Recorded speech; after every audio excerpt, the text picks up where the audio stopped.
Pulso Global y Radio Costa Rica no se hacen responsables por las opiniones emitidas en este programa.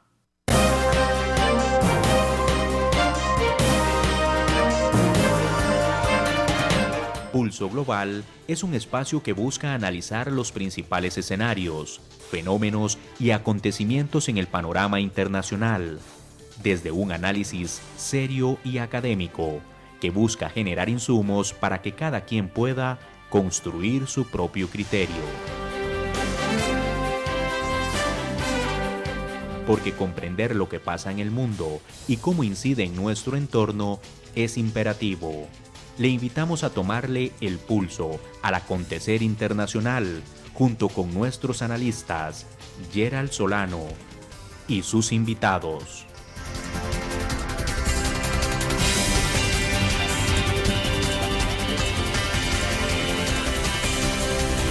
Bienvenidos. Hola a todos y todas, esperando que se encuentren muy bien. Les saludamos desde el programa Pulso Global en nuestra transmisión número 73, hoy con un programa especial sobre un acontecimiento que ha acaparado los medios internacionales en la última semana. Sin embargo, también queremos comentarles a nuestros amigos que nos acompañan vía Facebook Live y a través de Radio Costa Rica que vamos a retomar parte de la estructura inicial del programa, en el cual abordaremos en los primeros minutos algunas de las noticias más importantes en los medios internacionales, y posteriormente estaremos en una entrevista de fondo con una invitada que procederé a presentarles más adelante. En cuanto a los medios internacionales, hoy quisimos traer y compartir con ustedes, para que dejen sus comentarios en nuestras redes sociales, una noticia de la BBC que intitula Decreto Ley 35, las nuevas regulaciones en Cuba para condenar a los que hablen mal del gobierno en redes sociales. Señala la noticia que poco más de un mes después de las masivas protestas que sacudieron el país y que se convocaron a través de redes sociales, las autoridades de la isla publicaron el martes una serie de regulaciones que tipifican por primera vez lo que consideran delitos cibernéticos que pueden estar sujetos a una acción penal, pero que esto da un paso más allá, porque consideran como incidentes de ciberseguridad desde ataques de virus y fallos eléctricos hasta la posibilidad de usar las redes para convocar a una marcha, criticar al gobierno o pedir o incitar a un cambio de sistemas. Señala también el medio que una internet ética y buena para la población es parte del interés del régimen cubano al tomar estas medidas. Además, señalan que de un lado no se reconocen derechos humanos en los ciudadanos, no se les reconoce la libertad de expresión, y del otro, lo que los ciudadanos pueden o no publicar en internet se ve desde un enfoque criminal y de guerra, señalan algunos analistas. Así que un programa que tuvimos ya sobre Cuba, ¿verdad? Sobre las manifestaciones en Cuba, que invitamos a que lo puedan revisar tanto en nuestra página de Facebook como en nuestro canal de YouTube, y si no se ha suscrito a él, lo invitamos a hacerlo y dejarnos también sus comentarios con respecto a esta noticia. Otro tema que queremos compartir con ustedes es una noticia compartida por la DW que señala Bitcoin en el Salvador. Bukele critica a opositores por meterle miedo a la población. El presidente Nayib Bukele aseguró que El Salvador contará con 200 cajeros automáticos para que salvadoreños reciban Bitcoin retiren dólares en efectivo a partir del 7 de septiembre. El presidente Nayib Bukele de El Salvador llamó torpe este domingo a la oposición por intentar asustar a la ciudadanía con la ley que dará curso legal al Bitcoin en la economía desde el 7 de septiembre. Señala el presidente Bukele, la oposición torpe siempre juega ajedrez de un paso. Han apostado a meterle miedo a la población sobre la ley Bitcoin y puede que logren algo, pero solo hasta el 7 de septiembre. Además, señala que en las redes sociales partidos partidos y opositores de derecha e izquierda advierten a la población sobre no utilizar bitcoins, pues aseguran que perderán su dinero y que por causa de la ley los trabajadores recibirán su salario en criptomoneda, algo que ha negado el gobierno. Así que un tema que definitivamente les invitamos a tomarle el pulso y a dejar sus comentarios respecto a esta noticia. Y también de la DW, un tema que hemos abordado acá desde Pulso Global referente al cambio de mandato en el Perú, ¿verdad? Que ahora con el presidente Castillo, se intitula Marchan en Lima contra el gobierno de Pedro Castillo.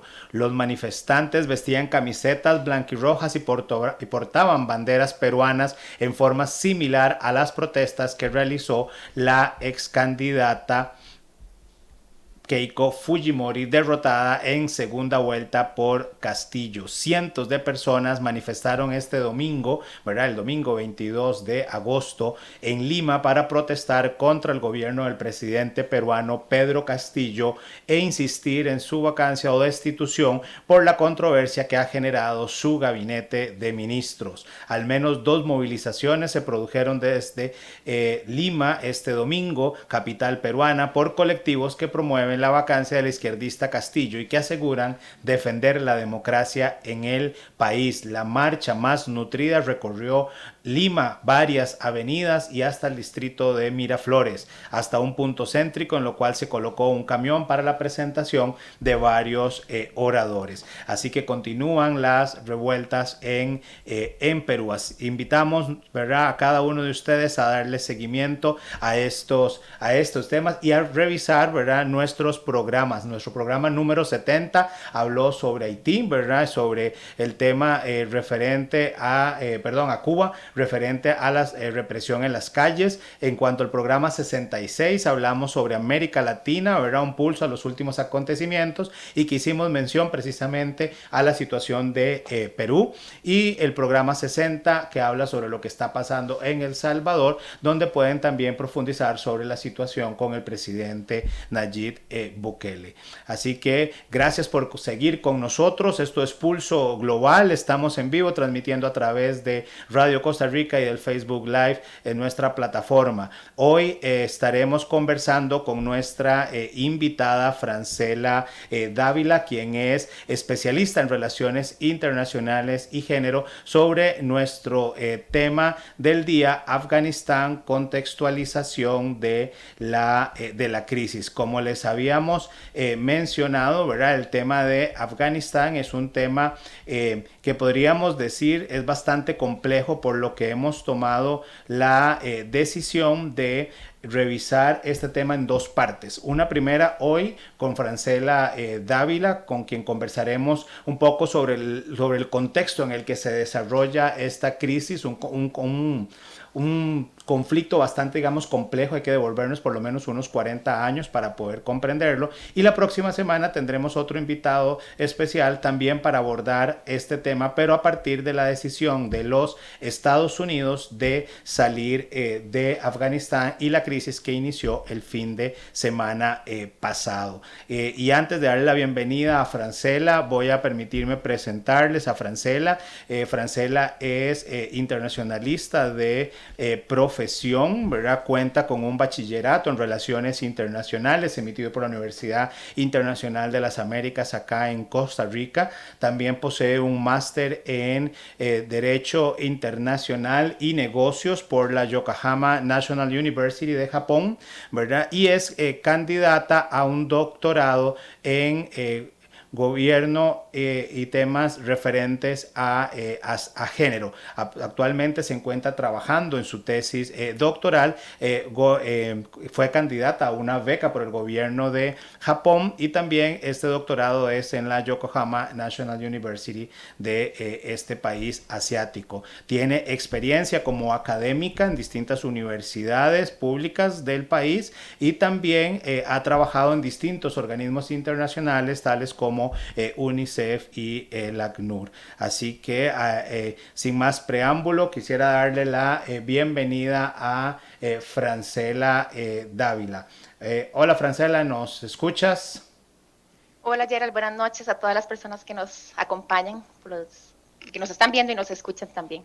Gracias, Francela, por estar con nosotros en Pulso Global. Bueno, como te decía, Francela, la idea es conversar un poco sobre el contexto, ¿verdad?, de una crisis que ha llamado la atención de propios extraños en esta semana. Y bueno, sabemos que hace algunos años habías estado cercana a este tema, ¿verdad? Y que por lo tanto quisiéramos tener esa conversación, ¿verdad?, entre colegas internacionalistas que nos interesan algunos de estos temas que a veces son complejos, y de esta forma contextualizar tanto a los amigos y amigas que nos escuchan a través de Radio Costa Rica y por supuesto a través del Facebook Live de Pulso Global.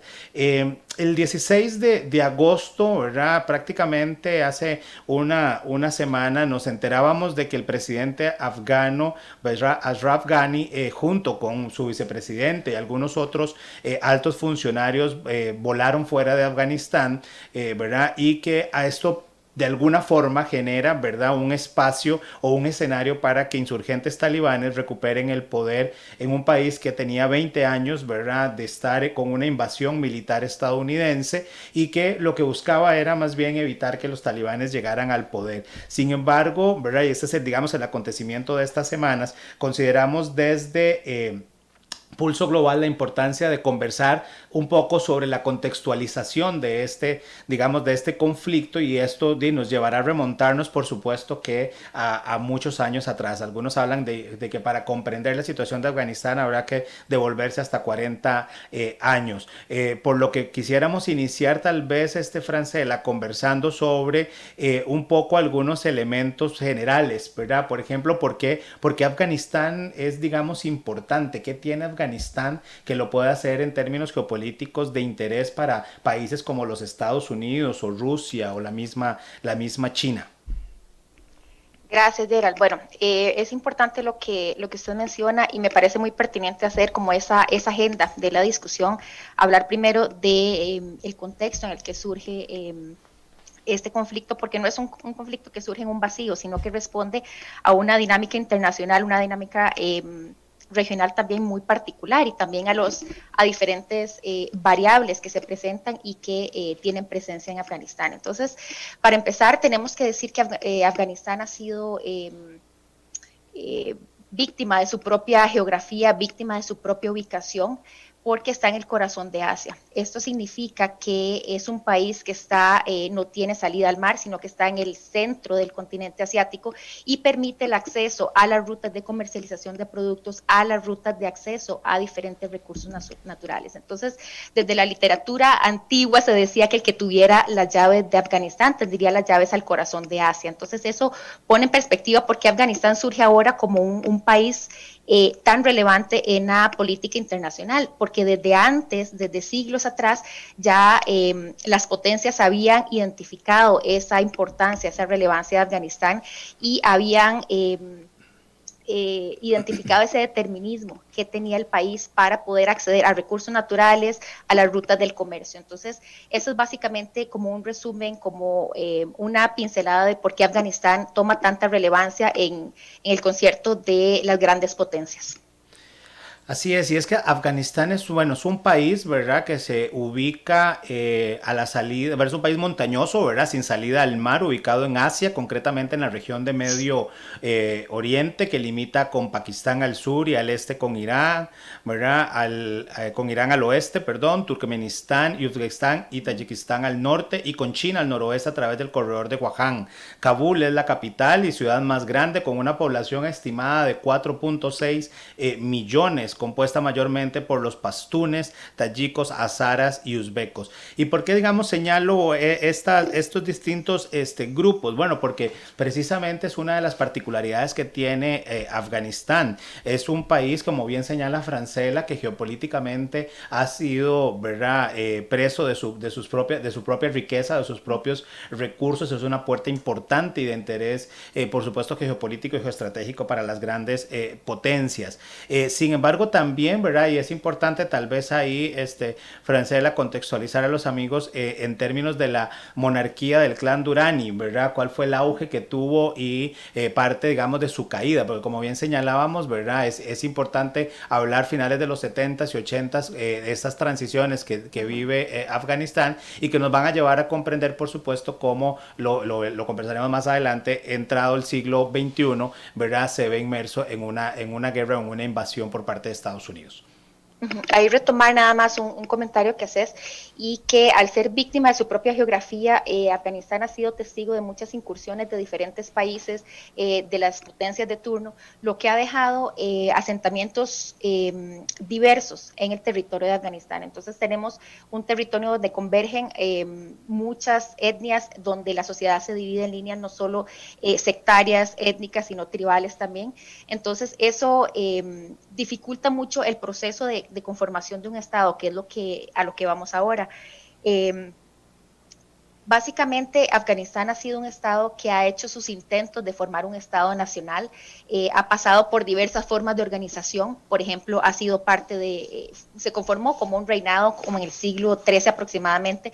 Después empezó este proceso de poder traer todos los grupos sociales en un consenso para crear una unidad nacional. Entonces ahí es donde surge el clan de los Durrani, que es un esfuerzo que se hizo aproximadamente en 1747 para traer en consenso todas estas diferentes grupos, todas estas facciones, y promover un sentimiento, un espíritu de unidad nacional. Entonces el primer intento que tuvo relativo éxito en conformar este Estado-nación en Afganistán fue, como lo mencionas, bajo el régimen del clan Durrani en 1747, y lo que logró básicamente era podemos llamarlo como un intento de proceso de unificación nacional. Entonces, esto lo que permitía era poder dejar un poco de lado pues, los intereses tribales y de los diferentes grupos sociales, y tener un tipo de consenso, un tipo de autoridad nacional. Una vez que el caudillo que lideró este proceso, un caudillo militar que se llamaba Ahmed Shah, logró instaurar una monarquía en Afganistán. Sin embargo, el proceso político de conformación de este Estado nacional se ha visto retado o mermado por los intereses internacionales. Entonces, con el establecimiento de esta monarquía, Gran Bretaña, que era uno de los imperios en el momento, vio amenazada su paso, su liderazgo, su presencia en Afganistán, y por ello permitió hasta cierto punto que este proceso avanzara. Sin embargo, instauró un protectorado, lo que significa que Afganistán tenía relativa autonomía sobre sus asuntos. Sin embargo, esta figura de protectorado no le permitía tener total soberanía sobre sus asuntos propios. Esto lo que provocó fue también un descontento nacional, porque estos intereses lograron pues unificarse al principio. Sin embargo, todas estas medidas que Gran Bretaña implementó en Afganistán hizo que hubiera cierto recelo, que hubiera cierto descontento, lo que provocó conflictos con Gran Bretaña en dos oportunidades. Fueron dos guerras anglo-afganas que sucedieron en 1838 y después en 1878, lo que terminó con esta política de los colonizadores, que Gran Bretaña, en conjunto con Rusia, que era también la potencia que tenía interés en esta región, determinara los límites de Afganistán. Entonces pusieron en práctica esta política de colonizante, ¿verdad?, donde definieron cuáles iban a ser las fronteras de Afganistán. Qué interesante este dato, porque vamos a ver, como bien has señalado, son muchas las tribus y son muchos los grupos, ¿verdad?, que han estado a lo largo de la historia de Afganistán, incluso varios imperios, ¿verdad?, entre ellos hasta el mismo otomano, ¿verdad?, ha sido parte, digamos, de la historia de Afganistán, y que es necesario, ¿verdad?, de comprender esto para de alguna manera llevarnos a los hechos más actuales. Pero ahora cuando mencionabas el tema tema de un Estado, ¿verdad? La creación de un posible Estado, de intentos fallidos de poder hacerlo, me lleva entonces a pensar un poco en lo que se ha llamado esa revolución de abril, ¿verdad? Digamos, en el conflicto. Es decir, esta revolución que incluso algunos hablaban, ¿verdad?, de comunista, que ocurre en Afganistán alrededor de 1978 y que era dirigido por el Partido Democrático Popular de Afganistán bajo el mandato del presidente afgano Mohamed Daoud Khan, ¿verdad? Y que precisamente empieza de alguna manera a derrotar a esta monarquía, como has estado señalando, ¿verdad? Y que lleva a de alguna manera hacer esa división, ¿verdad?, que va a tomar parte de los 80 y parte de los 90, que permite también la llegada de la Unión Soviética, ¿verdad? Y una crisis que conlleva estos años hasta incluso, ¿verdad?, 1992, que se habla, digamos, en esa dinámica, pero que lo va a heredar también Rusia, ¿verdad? O sea, es decir, al final con la desintegración de la URSS, Rusia va a asumir nuevamente el interés, ¿verdad?, en esta región durante los 90, y quisiera tal vez ahí, Francela, si pudiéramos conversar un poco sobre esta revolución de abril, ¿verdad?, y la invasión soviética, ¿qué podríamos, digamos, comentar al respecto? Ok, y es importante ese hilo conductor que haces, porque al final, con el colapso de la monarquía que se instauró en Afganistán, es importante también tener claro que el cambio de liderazgo político en Afganistán generalmente se da por medio de un conflicto. Entonces, este descontento que generó la relación que tenía Inglaterra con Afganistán y provocó un cambio de liderazgo en el país. Entonces, a partir de ese cambio de liderazgo empieza a gestarse una conciencia democrática en Afganistán que se manifiesta con la conformación de un partido democrático de Afganistán, como mencionabas ahora, que traía una agenda un poco más progresista, traía una agenda un poco más orientada hacia la educación, hacia la concepción de un Estado laico, que eso fue pues un punto fundamental, porque recordemos que Afganistán es una sociedad pues conservadora, muy tradicional, entonces eso generó cierta hostilidad dentro de la misma sociedad afgana. Entonces se va gestando esa conciencia democrática, el Partido Democrático de Afganistán llega al poder. Sin embargo, el líder en ese momento, el secretario general de ese partido, empieza a alejarse un poco de esa agenda democrática y empieza a tener como un cambio en la forma de conducir el gobierno. Entonces hay represión contra los otros líderes del Partido Democrático Afgano, lo que hace que se genere que se vaya gestando una revolución a lo interno del país. Eso, como mencionas, dio como resultado la revolución de abril, que lo que quería era justamente quitar este liderazgo autoritario y arbitrario del secretario general del partido afgano, que cambió la dirección del país, de la agenda que llevaba como agenda democrática, y se estableció pues un nuevo liderazgo dentro del Partido Democrático afganistano. Sí, y es que a pesar de las de ofensivas sangrientas que se dan, sobre todo entre 1984 y 1986, los soviéticos no pudieron vencer en batallas decisivas contra la resistencia, ¿verdad? Y ni siquiera cerrar la frontera con Pakistán, ¿verdad? Esto llevó precisamente o impidió, mejor dicho, a que se diera una posible tregua con Estados Unidos. Y a partir de ahí, ¿verdad?, es que, por supuesto, desde la llegada al poder en 1985, Gorbachev se esforzó por salir del punto muerto militar y eliminar el obstáculo que representaba la cuestión afgana para la nueva, ¿verdad?, distensión, llevando de esta forma entonces a que Karmal fuese reelecto como jefe de Estado, ¿verdad?, y secretario general del partido, pero que es posteriormente desplazado nuevamente a este cargo y el poder se le da a Mohammad Najibullah, ¿verdad?, en mayo del 86, que entonces conlleva lo que se llamó una reconciliación nacional, ¿verdad? Y en esta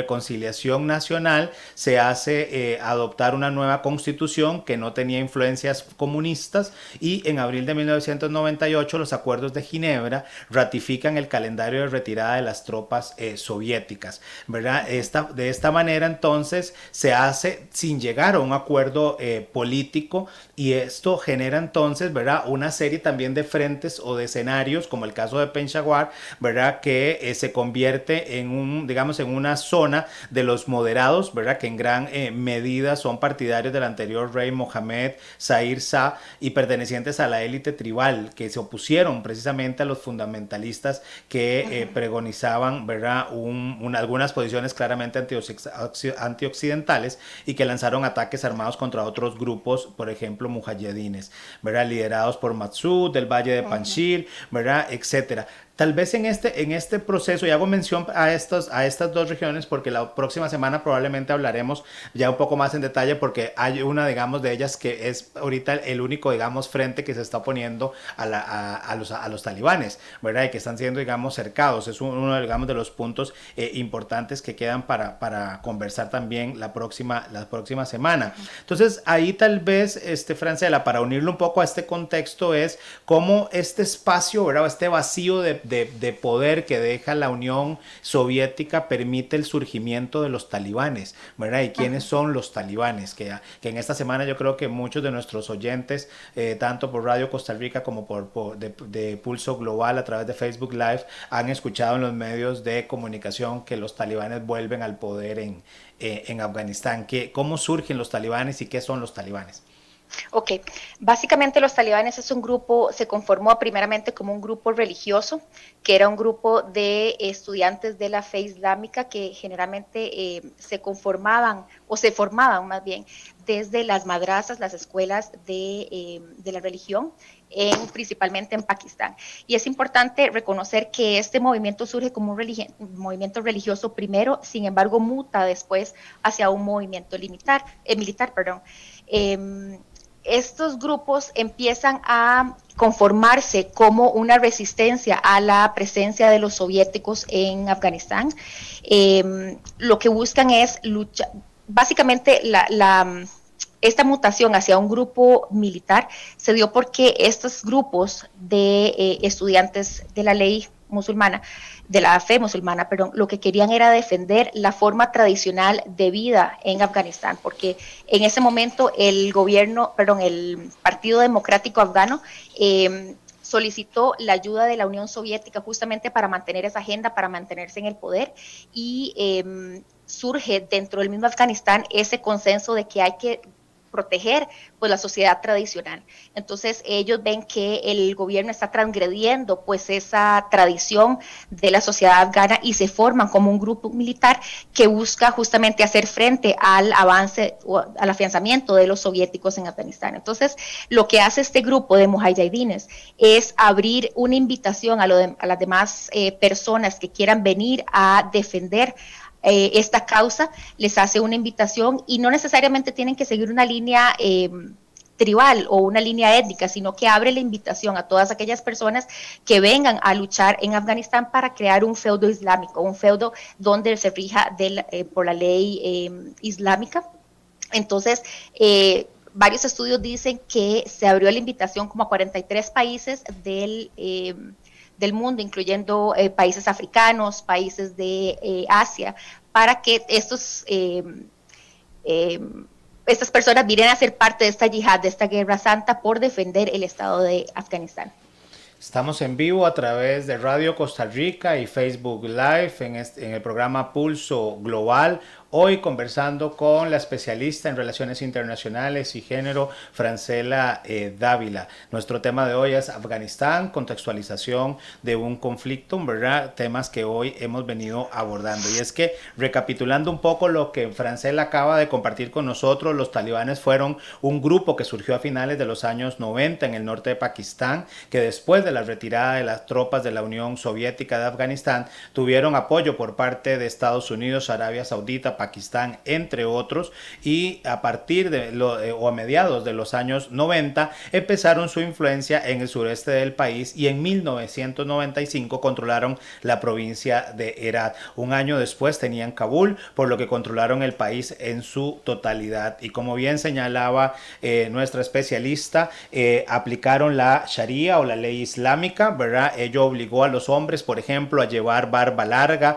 se prohibió la televisión, el cine, la música, la escolarización de las niñas a partir de los 10 años, así como obligar a las mujeres a llevar burka. Por otro lado, los talibanes también aplicaban castigos duros a los ladrones, les cortaban las manos, por ejemplo, o palizas en público a mujeres por desobedecer las normas. En ese sentido, Francela, sin lugar a duda, dentro de los conflictos ha figurado, por supuesto, que un actor importante que ha sido el régimen talibán, como he mencionado en algunos casos. ¿Por qué el talibán asciende, digamos, al poder, ¿verdad? En la década de los 90, ¿qué elementos, digamos, adicionales podríamos poner digamos, en la mesa de análisis? Pero también por qué se utiliza el talibán como terrorismo, ¿verdad? O sea, ya se empieza a hablar en algún momento que es un grupo terrorista. Y antes de darte la palabra, aprovecho para invitarle a todos los que nos están enviando saludos, ¿verdad? Les extendemos también el saludo. Aquí hay una exalumna de nosotros, France, nos escribe Joana Gutiérrez Valenciano, profe Fran, profe Gerald, así que un saludo, dice qué alegría verlos, qué dicha que están conectados con nosotros, conversando hoy sobre Afganistán.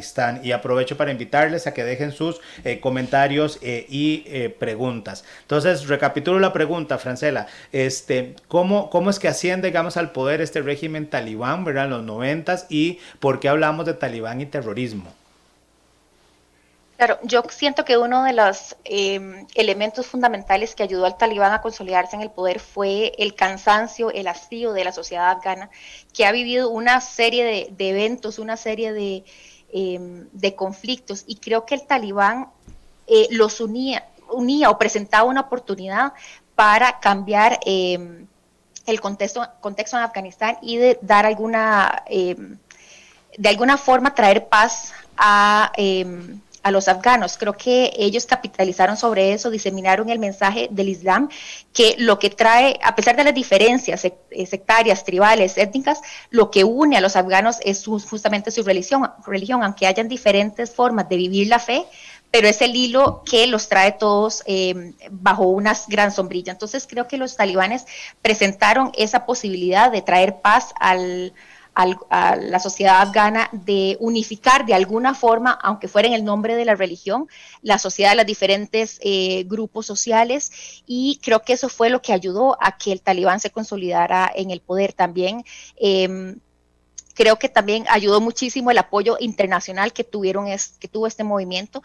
No vivían de la fe, claramente. Ellos recibieron el apoyo financiero y técnico de diferentes potencias que querían consolidar al talibán en el poder, justamente para tener carta de acción. Por ejemplo, Pakistán, que tenía una cierta afinidad a este movimiento y que quería consolidarlos en el poder para así poder tener presencia en Afganistán y tener algún nivel de influencia en el país. Entonces creo que esa es una variable muy importante que hay que tomarse en cuenta para entender por qué el talibán surge, ¿verdad? Con esta visión rigurosa de la fe, con esta agenda estricta de la vivencia de la fe, cómo llega a consolidarse en el poder.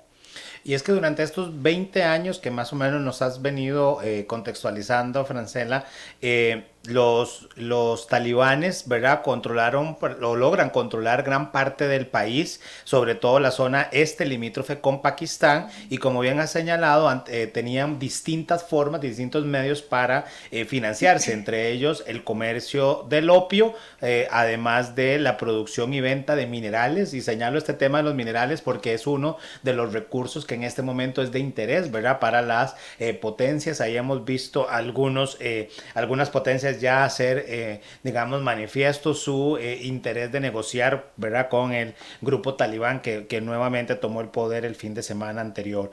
Además, se hablaba en aquellos años, ¿verdad?, en los 90s, de un control a través de un impuesto que se llamaba el impuesto islámico, ¿verdad?, es decir, sobre el cual ellos obtenían alrededor de un 10% de las cosechas y un 2.5% de la riqueza de los campesinos, ¿verdad? Entonces, es decir, es un grupo que, como bien señalabas, inicia con una aparente buena voluntad, ¿verdad? Como un grupo con principios religiosos, etcétera, pero que una vez ha sido en el poder parece que cambia, ¿verdad? Su posición. Sin embargo, ¿verdad? En esta década de los 90, el régimen tampoco, digamos, se mantiene, ¿verdad? En el poder, sino que se da una caída del régimen talibán. ¿Qué podríamos hablar respecto a la caída de ese régimen talibán en los 90? Pero un tema importante que dejé por fuera ahora que hice mi intervención anterior es que es importante también en lo simbólico la legitimidad que da el movimiento talibán, la retirada de los soviéticos, porque este grupo también se conforma a partir de veteranos de el conflicto con la Unión Soviética o de la intervención soviética. Entonces es importante entender cómo ese simbolismo de el triunfo del talibán también abre las puertas para que el movimiento también tenga repercusiones a nivel internacional, que era el tema del terrorismo que mencionabas anteriormente. Esta legitimidad que da la victoria sobre la Unión Soviética, lo que hace también es hacer de Afganistán un terreno para formar nuevos mujahidines que quieran extender la lucha o la guerra santa, como ellos lo entienden, hacia otros o en otros países. Entonces, de ahí es que surge la relación del talibán con los movimientos terroristas. También es importante destacar el liderazgo o la presencia de Osama Bin Laden, que es una figura heroica dentro del movimiento talibán, que también manejaba muchísimos recursos. El talibán se financiaba de estados que habían anteriormente, en las décadas de los 70 y de los 80, habían promovido el terrorismo, y también de entes privados como ¿verdad? Que tenía muchísimos recursos y que los puso a disposición del movimiento talibán y de extender su presencia en otros países. Entonces, fue un llamado masivo a todas las personas que quisieran ser parte de esta empresa, de esta iniciativa de llevar la Guerra Santa a otras latitudes. Así es, aprovecho para saludar a Lili Ovaldía González, que dice saludos desde Tifton, Georgia, los felicito, excelente charla. Así que un saludo desde Costa Rica hasta Georgia. Exactamente, Francela, en el 96 el movimiento talibán toma el poder de Kabul, como hemos mencionado, y se instaura un gobierno basado en la Sharia, ¿verdad? O en la ley islámica, pero en el 2001, ¿verdad? Después de los ataques del 11 de septiembre, se conforma una coalición comandada por los Estados Unidos que invade el país y se da el derrocamiento del gobernante Mohamed Omar, instaurando un nuevo régimen, ¿verdad? Es decir, después de que el gobierno talibán fue derrocado y se forma un nuevo gobierno afgano, ¿verdad? Prácticamente Hamid Karzai, el presidente de la Fuerza Internacional de Asistencia para la Seguridad, establecido por el Consejo de Seguridad de las Naciones Unidas para ayudar a Karzai digamos, para estabilizar el país, ¿verdad? Las fuerzas del talibán también comenzaron a reagruparse dentro de Pakistán, mientras que más tropas de la coalición entraron en Afganistán, y ahí es donde empieza un poco esta historia de la invasión, ¿verdad? Por 20 años de los Estados Unidos, cuyo propósito era precisamente reconstruir al país que estaba devastado por la guerra, ¿verdad? Pero luego de esta caída del régimen, ¿verdad? ¿Qué pasa en Afganistán? ¿Verdad? Se da un gobierno provisional, ¿verdad? Como he mencionado, este gobierno provisional que logra, ¿verdad? Esa transición realmente había... ¿qué expectativas habían? ¿Cómo analizas esa caída del régimen y qué pasa luego, Francela? Claro. Bueno, es importante mencionar los atentados en Nueva York. Ajá.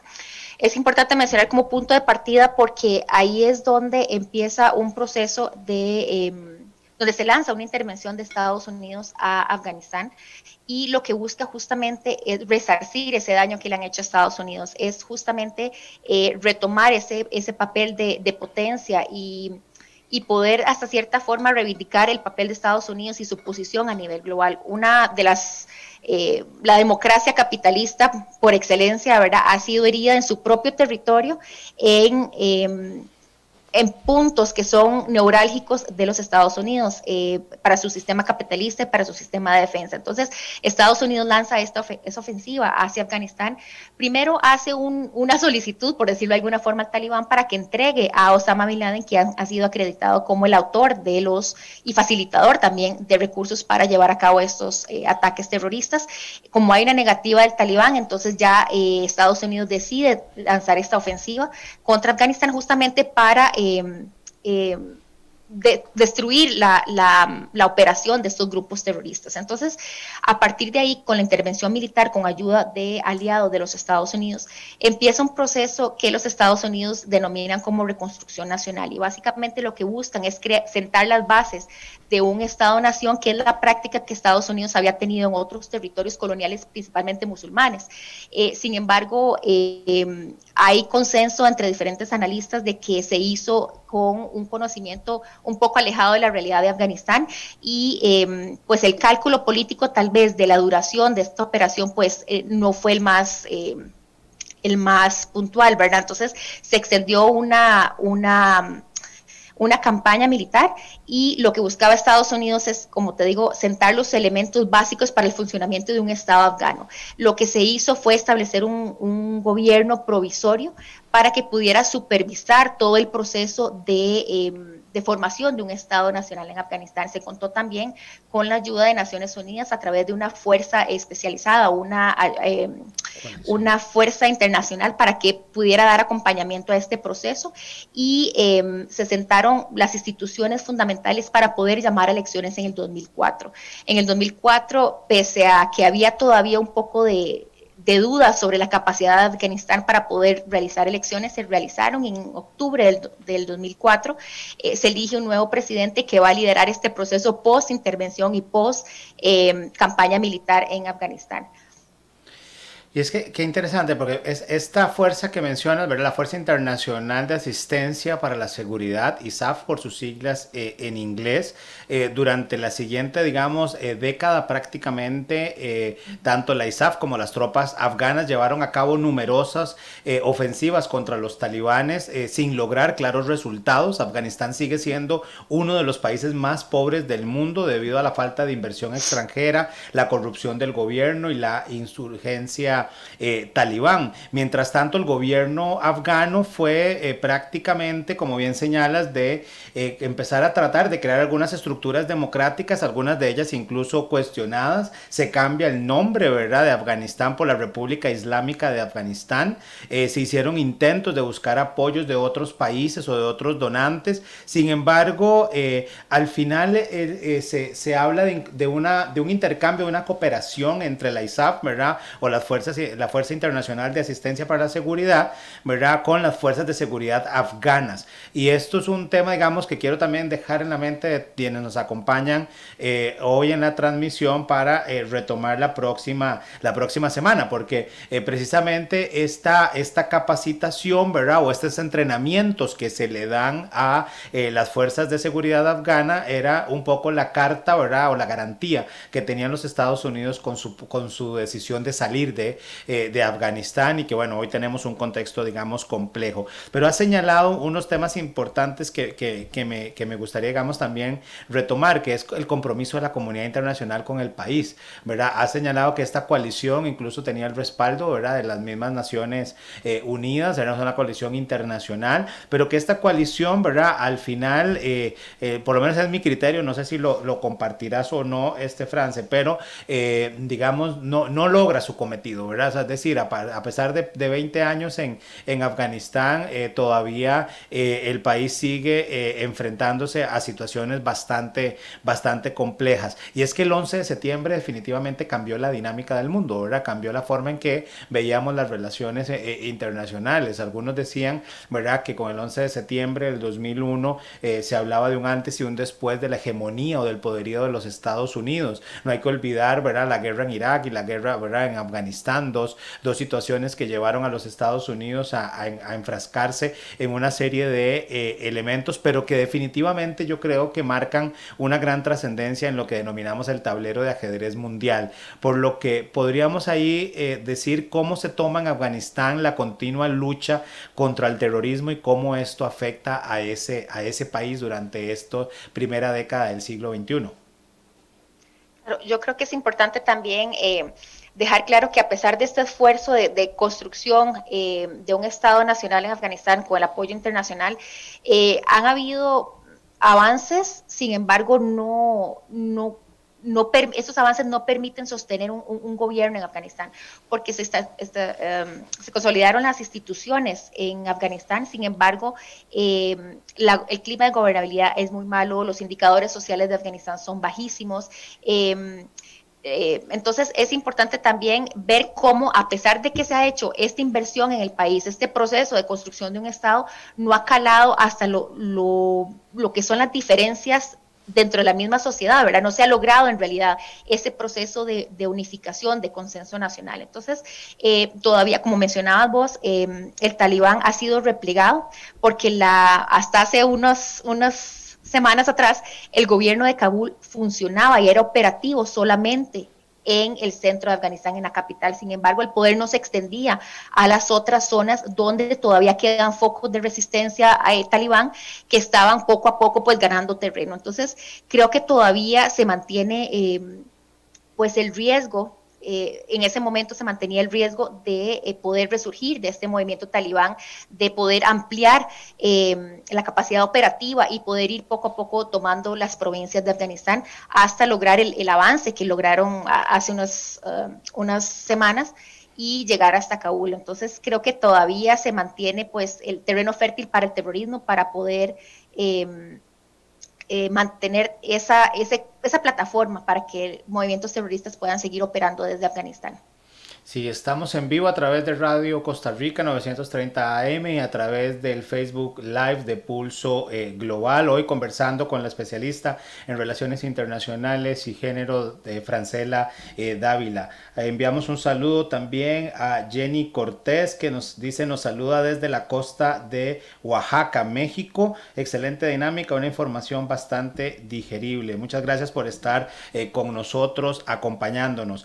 Francela, en estos últimos minutos que nos van quedando de programa, quisiera por supuesto conversar también sobre la muerte de Osama Bin Laden, ¿verdad? Es decir, para el año 2009, cuando se comenzó a formar un gobierno a la sombra del talibán en ciertas partes del país, lleva en el 2010 el presidente Karzai a hacer un intento por mantener negociaciones de paz con los distintos líderes talibanes. Sin embargo, vamos a ver, estos acercamientos, estas negociaciones, ¿verdad?, terminó con que el grupo rebelde se niega a asistir, ¿verdad?, a una de estas reuniones en el 2015, cuando el líder supremo de los talibanes finalmente decidió hacer una copia de las conversaciones de paz, señalan algunos medios internacionales, y que después de la muerte de Osama Bin Laden en mayo del 2011 en Pakistán, que fueron asesinadas muchas figuras prominentes afganas, pareciera que la frontera entre Afganistán y Pakistán se vuelve en un escenario que intensifica,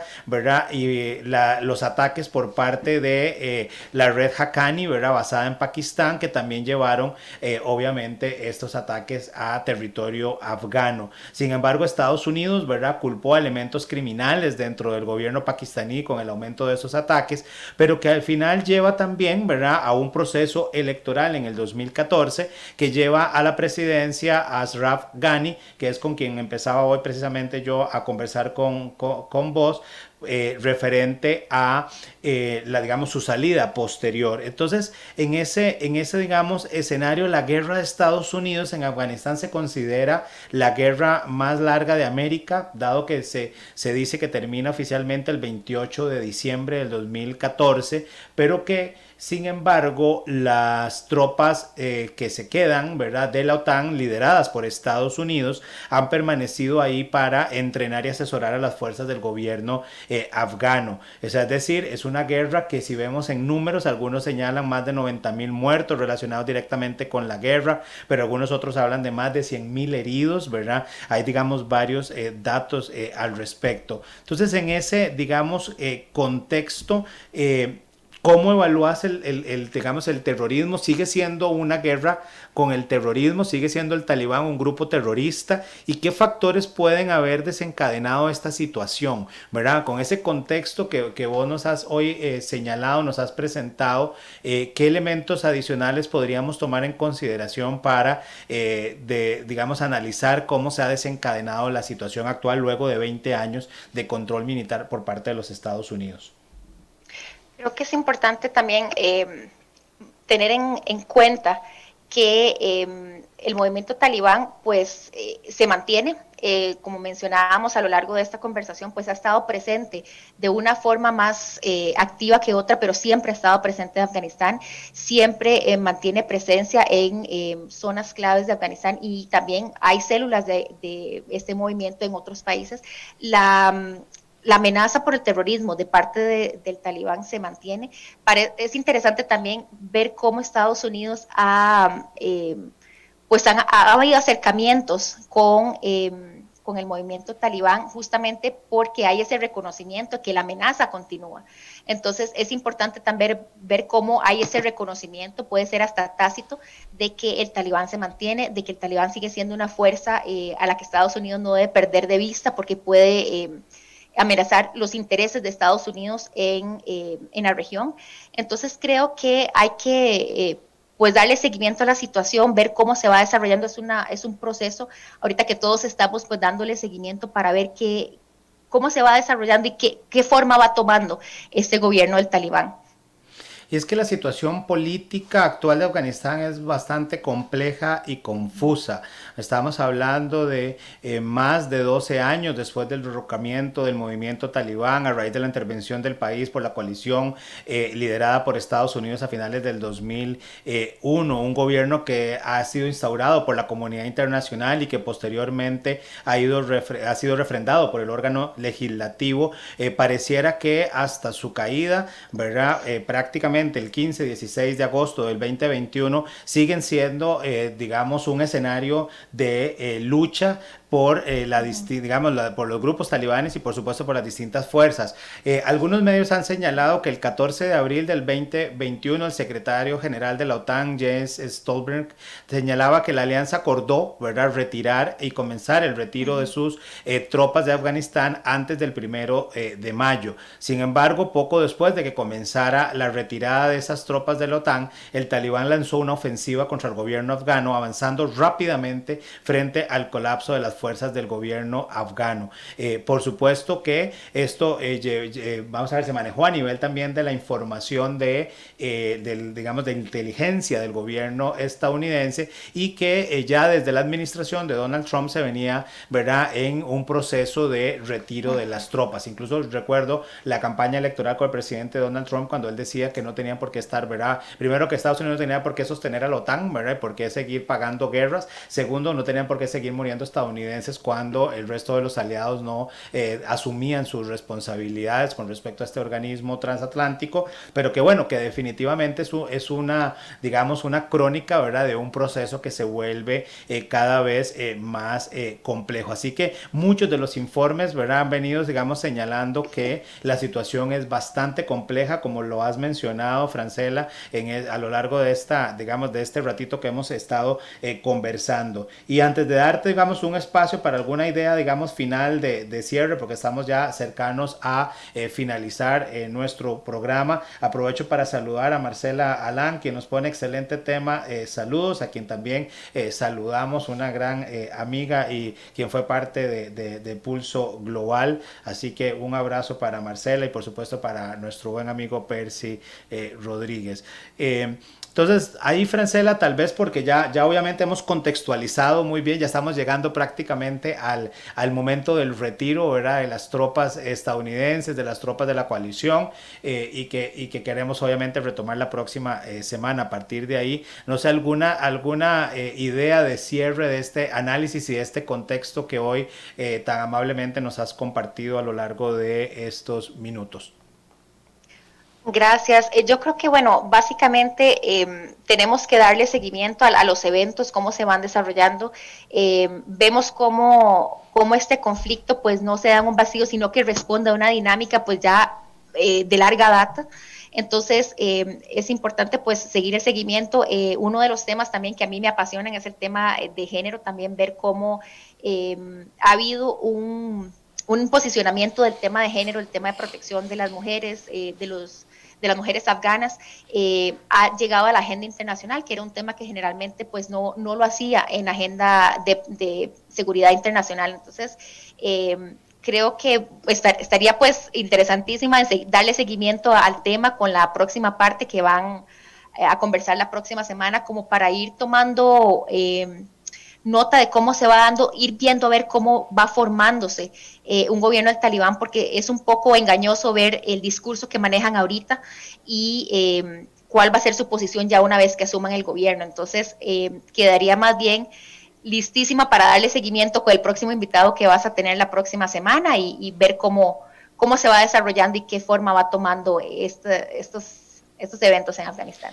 Sí, muchísimas gracias, Francela, por haber estado hoy en Pulso Global. Las puertas quedan abiertas para estas y otras conversaciones en un futuro. Hemos llegado así al final de nuestro programa Pulso Global. Esperamos lo hayan disfrutado. Agradecemos a nuestros patrocinadores InRed Consulting y Gráfica Creativa por su apoyo para que este espacio sea una realidad. Agradecemos también a nuestra productora ejecutiva Gabriela Navarro, a Andy Torres en Controles y a todo el equipo técnico. Les invitamos a dejar sus comentarios y consultas en nuestro Facebook y a compartir este programa en sus redes sociales. También les pedimos que se inscriban en nuestro canal de YouTube, donde van a poder observar todos nuestros 73 programas, e invitarlos a que nos acompañen la próxima semana, que estaremos abordando el tema de Afganistán, salida de Estados Unidos y las repercusiones para Medio Oriente, con el especialista en relaciones internacionales y Medio Oriente, Brian Acuña Obando. Así que les esperamos la próxima semana. Tengan todos muy buenas noches.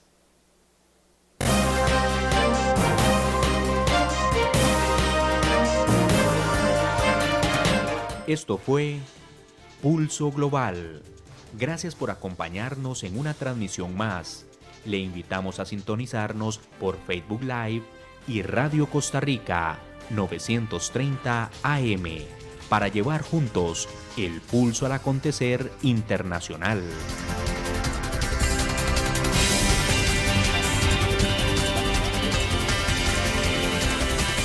Buenas noches.